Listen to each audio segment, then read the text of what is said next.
Flitter Fairy. She flits and flies all around her believer. Now, Flitter Fairies come from the realm slightly above time, and in their realm above time, they don't need pixie silk to fly. But here, in our realm, the human realm of timefulness, they need two things to fly. They need unseen pixie silk, and they need to bond themselves with a believer, like me. See, she gave me an enchanted hair clip, and she has an enchanted hair clip in her hair, and in between the two enchanted hair clips is unseen pixie silk. It's there, you just can't see it. When I take her out of my hair, she also still has that enchanted hair clip in her hair. And in between the two is the unseen pixie silk. It's woven so thin by the shadow fairies, you can hardly even tell it's there. But it is. See? Now let me introduce you to Daria.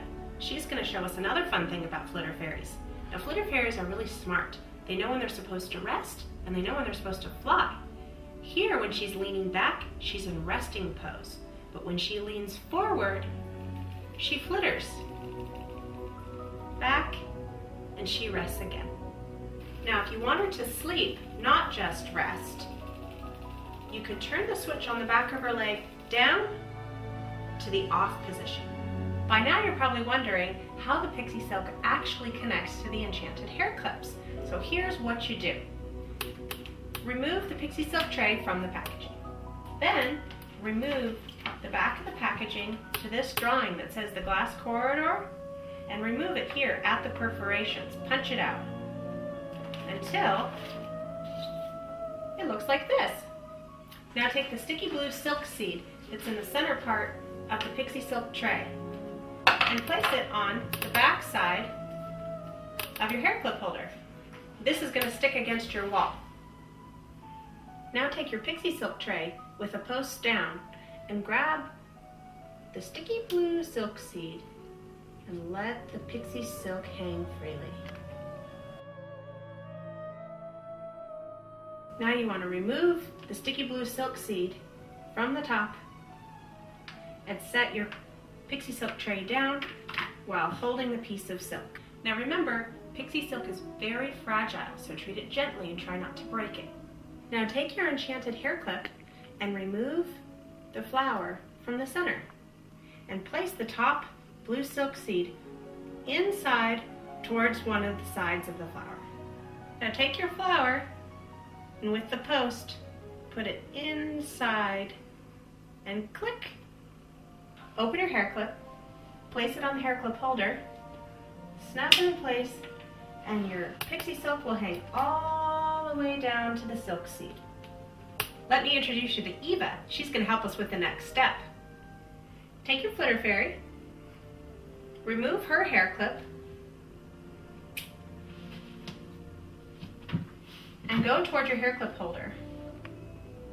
Take the hanging silk seed, place it in the back side of her hair, press it in, allowing the pixie silk to run right between the two posts.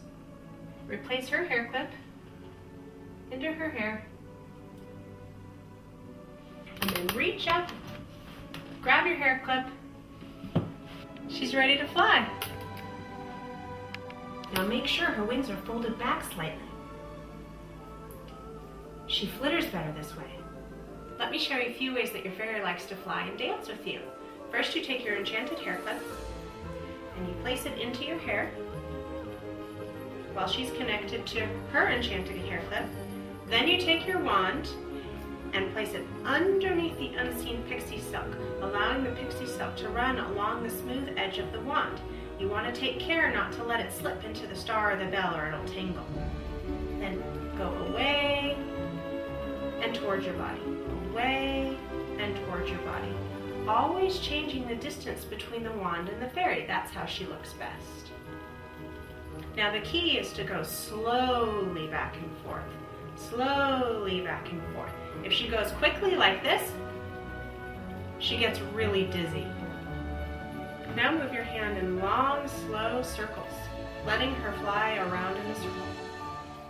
You can also take the wand out from underneath the pixie silk, lean your body forward and just let her fly freely, swaying back and forth. She's a really good flyer, so there's not much that you have to do other than to do long and slow rhythmic movements, coaxing her with your wand in your hand. She also likes to fly all the way around you, so just let her spin. See how she flies in the same direction? To take her off your hand, place tension on her silk with the wand and gently tip her forward until she flutters while your other hand drops below. To land her in your hand, place tension on the line and then scoop her from behind, grabbing one of her swallowtails with your thumb. You're going to scoop her from behind, grabbing one of her swallowtails with your thumb. Now when it's time for Eva to sleep at night, you can clip the hair clip back on the holder, unclip Eva's hair clip, undo the silk seed, let it hang or stick it toward the wall, and Eva can rest for the night. Here's a hint. In order to keep your pixie silk unseen, fly your fairy against dark patterned clothing, not necessarily black like mine, but just dark, and away from bright lights, and that will keep your pixie silk nearly invisible. A quick tip about pixie silk. Always try to keep it taut, straight, with tension. This will help keep it from tangling in the fairy's wings and dress. She gets very irritated when that happens. Now if it should happen, which it will, take a white piece of paper and all of a sudden the unseen pixie silk becomes visible and it'll help you to untangle it from her dress. Now that your Flitter Fairy has bonded to you, her believer, let your flying adventures begin.